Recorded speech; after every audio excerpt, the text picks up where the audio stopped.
إن الحمد لله نحمده ونستعينه ونستغفره ونعوذ بالله من شرور أنفسنا ومن سيئات أعمالنا.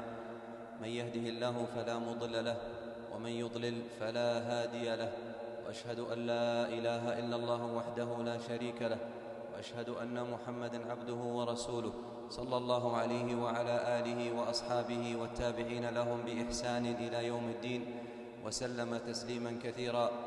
يا أيها الذين آمنوا اتقوا الله حق تقاته ولا تموتن إلا وأنتم مسلمون. يا أيها الذين آمنوا اتقوا الله وقولوا قولا سديدا يصلح لكم أعمالكم ويغفر لكم ذنوبكم، ومن يطع الله ورسوله فقد فاز فوزا عظيما. أما بعد، عباد الله، اتقوا الله تعالى وأطيعوه وسلوه الثبات على الحق إلى الممات، فإن قلوب العباد بين أصبعين من أصابعه سبحانه يقلبها كيف يشاء، فإذا شاء أزاغ القلب وإذا شاء أقامه. قال سبحانه وتعالى: يا أيها الذين آمنوا استجيبوا لله وللرسول إذا دعاكم لما يحييكم واعلموا أن الله يحول بين المرء وقلبه وأنه إليه تحشرون. أيها الناس، الثبات على الحق وتحمل الأذى فيه منة يمن الله بها على من يشاء من عباده. وفي أول الإسلام رجال حملوا هذا الدين وفتنوا فيه وعذبوا عليه وأخرجوا من ديارهم بسببه، فما لانت شكيمتهم ولا هانت عزيمتهم لما خالط قلوبهم من حلاوة الإيمان، فتلذذوا بكل تعذيب في سبيله واستعذبوا العذاب لأجله. ومن أولئك الأبطال يا عباد الله، من أولئك الأبطال في الإسلام بلال بن رباح الحبشي رضي الله عنه، صاحب الهمة العالية والعزيمة القوية والإرادة التي ينثني لها الحديد. ولد بلال رضي الله عنه عبداً ذليلاً، فلما صدح رسول الله صلى الله عليه وسلم بالحق على جبل الصفا وذهب إلى سادات مكة يدعوهم إلى الإسلام، كفروا به وكذبوه وآذوه وشتموه، وهو يدعو الناس إلى لا إله إلا الله. وكان بلال يعيش عيشة الرقيق العبد المملوك، تمضي أيامه متشابهة قاحلة، لا حق له في يومه ولا أمل له في مستقبله، عبد رقيق تحت رحمة سيده. وبدأت أخبار النبي صلى الله عليه وسلم تنتشر بمكة، فرأى بلال النبي صلى الله عليه وسلم فأحبه حبا عظيما. والسر الذي زرعه النبي صلى الله عليه وسلم في قلوب الناس هو الحب، فأحبه بلال رضي الله عنه حبا استولى على سمعه وبصره وقلبه. أحبك لا تسأل لماذا، لأنني أحبك، هذا الحب رأيي ومذهبي. فأسلم مبكرا رضي الله عنه، أسلم في بداية الإسلام، بدليل أنه قيل للنبي صلى الله عليه وسلم: فمن معك على هذا الدين؟ قال: معي حر وعبد. ولم يكن معه يومئذ إلا أبو بكر الصديق وبلال رضي الله عنه. جاء في قصة إسلامه رضي الله عنه أن رسول الله صلى الله عليه وسلم وأبا بكر الصديق رضي الله عنه اعتزلا في الغار، فمر بهما بلال رضي الله عنه وهو في غنم لعبد الله بن جدعان، فأطلع رسول الله صلى الله عليه وسلم رأسه من الغار فقال: يا راعي الغنم، هل من لبن؟ فقال بلال: ما لي فيها إلا شاة واحدة منها قوتي، شاة واحدة أشرب منها، فإن شئتما آثرتكما اليوم بلبنها. فقال النبي صلى الله عليه وسلم: ائت بها. فجاء بها فاعتقلها النبي صلى الله عليه وسلم وحلب في القعب، والقعب هو قدح يروي الثلاثة. وشرب صلى الله عليه وسلم وأبو بكر رضي الله عنه، ثم سقى بلالا رضي الله عنه وأطلقها وهي أحفل ما تكون في اللبن. أطلقها ولبنها أكثر من لبنها قبل أن يحلبها. فقال له النبي صلى الله عليه وسلم: يا غلام، هل لك في الإسلام؟ وقرأ عليه القرآن فأسلم من لحظته رضي الله عنه. فقال له النبي صلى الله عليه وسلم: اكتم إسلامك. وانصرف بغنمه رضي الله عنه، انصرف بغنمه وقد كثر لبنها. فقال له أهله: لقد رعيت اليوم مرعا طيبا فعليك به في الغد. فعاد إليهما 3 أيام يسقيهما اللبن ويتعلم الإسلام. ودخل رسول الله صلى الله عليه وسلم مكة واختفى في دار عند المروة. فدخل بلال رضي الله عنه يوما إلى الكعبة وقريش في ظاهر الكعبة جلوس وهو لا يعلم بهم، فجعل يبصق على الأصنام وهو يقول: خاب وخسر من عبدكم من دون الله، خاب وخسر من عبدكم من دون الله. فطلبته قريش فهرب حتى دخل دار سيده عبد الله بن جدعان. فجاءوا إلى الباب ونادوا: يا عبد الله بن جدعان. فخرج إليهم فقالوا له: أصبوت؟ فقال: ألمثلي تقولون هذا؟ علي نحر 100 ناقة للات والعزى إن كنت صبوت. قالوا: فإن أسودك هذا صنع كذا وكذا. فدخل فأخرجه إليهم وقال: شأنكم به، افعلوا به ما أحببتم. فخرج به أبو جهل وأمية بن خلف، خرجوا به إلى الصحراء، خرجوا به إلى الرمضاء وبسطاه عليها وجعلا في عنقه حبلا وقالا له: اكفر بمحمد، وهو يقول: أحد أحد. فدارت الأرض برؤوس أسياده، تلك الرؤوس العفنة، تلك الرؤوس التي نفخها الكبر وأثقلها الغرور واستولت عليها الشياطين، فأذاقوه أليم العذاب من أجل أن يكفر بمحمد صلى الله عليه وسلم فأبى. فضربوه فأبى وقيدوه بالحبال وجروه من قدميه، والحصى يأكل من لحمه وعظمه، وربطوه في الصحراء في حر الظهيرة والشمس ملتهبة، ويأتون بالصخرة الكبيرة الحارة ويضعونها فوق صدره وهو يقول: أحد أحد أحد أحد. عزم يلين له الحديد، وإرادة تتحطم أمامها الصخور، شامخ ثابت على دينه. كلما آذوه وضربوه قال: أحد أحد، وكلما عذبوه كررها عليهم، وكلما آذوه قال: أحد أحد. ثم قال: والله لو أعلم كلمة أغيظ لكم من هذه لقلتها لكم. فمر به أبو بكر الصديق رضي الله عنه وهو يعذب عذابا أليما. فقال أبو بكر لسيده أمية بن خلف: أشتريه منك يا أمية. قال أمية: خذه ولو ب10 دنانير. قال أبو بكر: والله لو جعلت ثمنه 100,000 دينار لاشتريته منك. فاشتراه الصديق رضي الله عنه وأعتقه لوجه الله جل وعلا.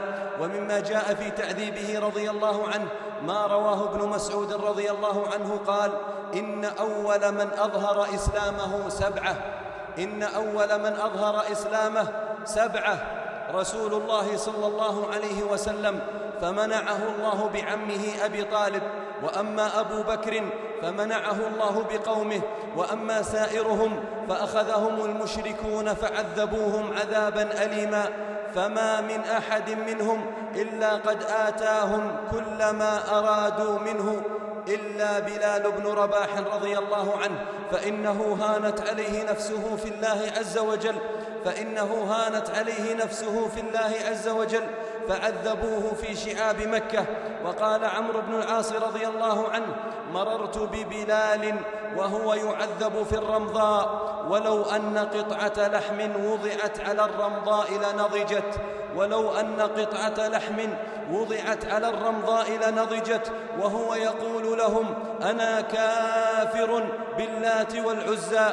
وأمية بن خلف مغتاظ منه فيزيده عذابا ويخنقه في حلقه حتى يغشى عليه، ثم يقوم من إفاقته وهو يقول: أحد أحد، أنا كافر باللات والعزى.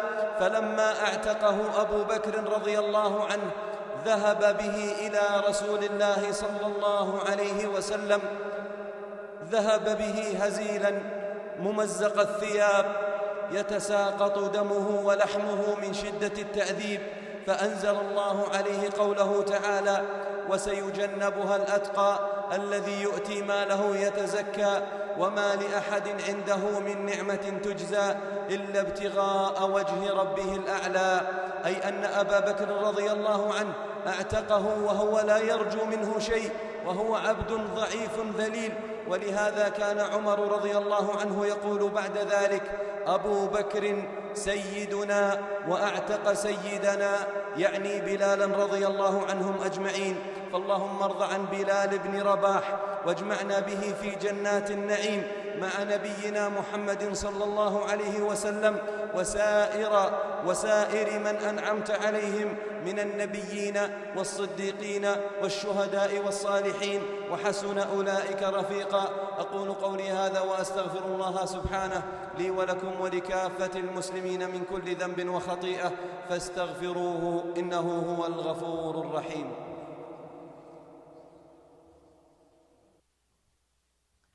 الحمد لله على إحسانه والشكر له على توفيقه وامتنانه، وأشهد أن لا إله إلا الله وحده لا شريك له تعظيما لشأنه، وأشهد أن محمدًا عبده ورسوله الداعي إلى رضوانه صلى الله عليه وعلى آله وأصحابه وإخوانه ومن سار على نهجهم بإحسان إلى يوم الدين. ثم أما بعد، لما بدأت قوافل المسلمين تهاجر إلى المدينة هاجر بلال رضي الله عنه مع من هاجر وترك مكة، هاجر إلى مدينة رسول الله صلى الله عليه وسلم. وهناك في المدينة عينه النبي صلى الله عليه وسلم مؤذنا للمسجد النبوي، وكان صوته جميلا نديا يأخذ بالألباب والأسماع، فأصبح بلال رضي الله عنه أول مؤذن في الإسلام. ويا لها من وظيفة ما أشرفها، ويا له من منصب ما أعظمه، ويا لها من مكانة ما أكرمها. فانتشر ذكره رضي الله عنه في الآفاق منذ ذلك الوقت إلى أن يرث الله الأرض ومن عليها. ومن من المسلمين لا يعرف بلالا رضي الله عنه؟ من من المسلمين لا يعرف بلالا رضي الله عنه؟ حتى إنك لتسأل الطفل الذي لا يزال في سنوات الدراسة الأولى في أعماق إفريقيا وفوق هضاب آسيا أو في أقاصي الدنيا، تسأله عن بلال رضي الله عنه فيجيبك قائلا هو مؤذن رسول الله صلى الله عليه وسلم. وحين تسمع بهذا الخلود الذي منحه الإسلام لبلال رضي الله عنه، فاعلم أنه لم يكن قبل الإسلام إلا عبد رقيق يرعى غنم سيده على حفنات من تمر، لكنها عظمة هذا الدين الذي آمن به وصبر على التعذيب من أجله ومات عليه رضي الله عنه. لقد ذهبت مرارة التعذيب وثبت الأجر له عند الله سبحانه. انتهت سنوات العذاب القصيرة وحط رحاله في جنات النعيم في حياة أبدية خالدة، فقد شهد له النبي صلى الله عليه وسلم بالجنة وما أعظمها من شهادة. فعن أبي هريرة رضي الله عنه أن النبي صلى الله عليه وسلم قال لبلال عند صلاة الفجر: يا بلال حدثني بأرجى عمل عملته في الإسلام، فإني سمعت دف نعليك بين يدي في الجنة. فقال: يا رسول الله، ما عملت عملا أرجى عندي أني لم أتطهر طهورا في ساعة ليل أو نهار إلا صليت بذلك الطهور ما كتب الله جل وعلا لي.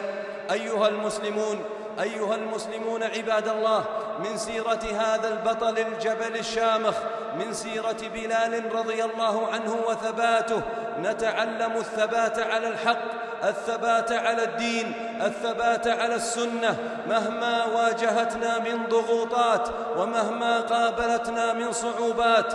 من سيرة بلال رضي الله عنه نتعلم التمسك بديننا وسنة نبينا صلى الله عليه وسلم، ولو كثر المبدلون، ولو كثر الناكصون، ولو كثر المتلونون، وندرك أن عاقبة الصبر حميدة. فبلال رضي الله عنه صبر على الأذى في مكة معتزا بإيمانه شامخا في ثباته، لا يجد كلمة أشد إغاظة لأهل الكفر من كلمة التوحيد، فكان يرددها وهو يمزج مرارة العذاب بحلاوة الإيمان، كان يرددها على أسماعهم وهو يمزج مرارة العذاب بحلاوة الإيمان. ثم انتهت تلك السنوات، ثم انتهت سنوات العذاب تلك، وارتاح بلال رضي الله عنه من البلاء وحاز الأجر العظيم عند الله. فهنيئا لمن تحلى بالثبات، وهنيئا لمن تسلح بالصبر على ما يصيبه وابتغى بذلك الآخرة دون العاجلة، والآخرة خير وأبقى. أسأل الله سبحانه أن يذيقنا وإياكم حلاوة الإيمان، أسأل الله سبحانه أن يذيقنا وإياكم حلاوة الإيمان، وأن يكرمنا بسكن الجنان، إنه هو الرحيم الرحمن. اللهم ارض عن بلال رضي الله عنه، واجمعنا به في جنات النعيم مع نبينا محمد صلى الله عليه وسلم وسائر من أنعمت عليهم من النبيين والصديقين والشهداء والصالحين، وحسن أولئك رفيقا. اللهم اجعل جمعنا هذا مرحوما وتفرقنا بعده معصوما، ولا تجعل فينا ولا معنا شقيا ولا محروما. اللهم اغفر ذنوب المستغفرين، واقض الدين عن المدينين، واشف مرضانا ومرضى المسلمين، وارحم أمواتنا وأموات المسلمين، والطف بأمة محمد أجمعين. اللهم اجمع شأثهم ووحد صفهم وقو كلمتهم، وانصرهم على عدوك وعدوهم يا رب العالمين. اللهم أعز الإسلام والمسلمين، واخذل الشرك والمشركين يا رب العالمين. اللهم إنا نسألك الجنة وما قرب إليها من قول وعمل، ونعوذ بك من النار وما قرب إليها من قول وعمل. اللهم اجعل آخر كلامنا من الدنيا لا إله إلا الله. اللهم لا تمتنا إلا وأنت راض عنا. اللهم تقبل أعمالنا يا سميع يا مجيب الدعاء. اللهم أصلح منا الباطن والظاهر، اللهم أصلح منا الباطن والظاهر، اللهم أصلح منا الباطن والظاهر. اللهم ثبت قلوبنا على دينك، اللهم ثبت قلوبنا على دينك، اللهم ثبت قلوبنا على دينك إلى أن نلقاك يا رب العالمين. سبحان ربك رب العزة عما يصفون، وسلام على المرسلين، والحمد لله رب العالمين.